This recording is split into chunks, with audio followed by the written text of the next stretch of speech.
الرحمن الرحيم. ازيكم يا حبايبي؟ عاملين ايه؟ وحشتوني اخواتي واصحابي وحبايبي الاصدقاء اللي تبع يوميات ام هنا.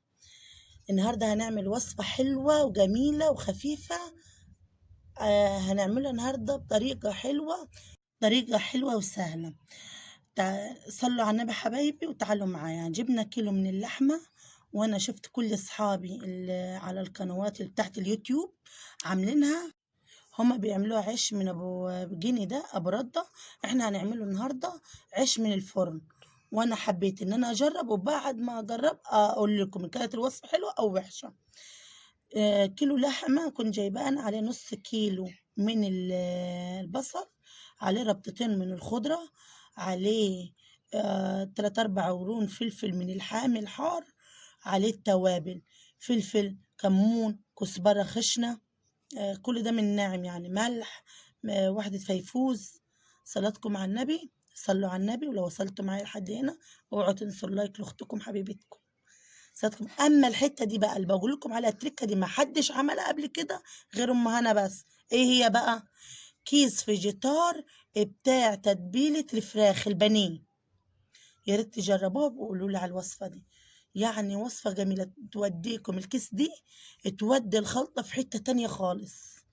الكيس فيجيتار بتاع تتبيلة البانيه ده اللي بيتجاب من المحل، من دكان، من محل، من اي حاجة.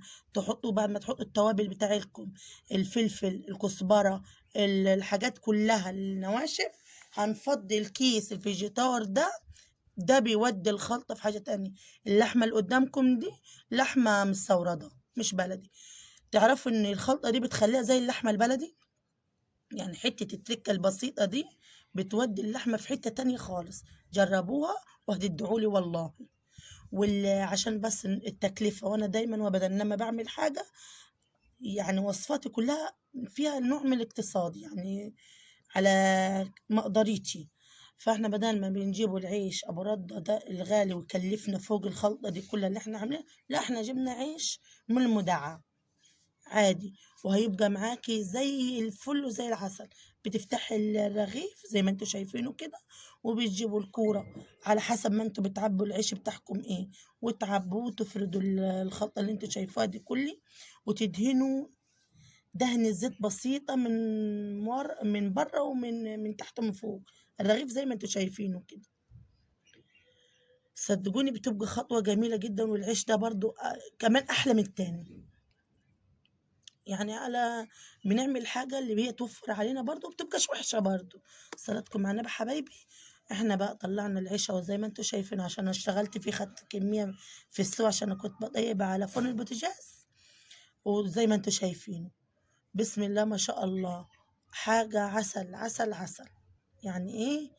جربوها، وعلى مخلل وعلى السلطة وعلى اللي انت شايفينه ده، وبألف هنا وشفا. ربنا يا رب يحسن ما بين ايدينا يا رب.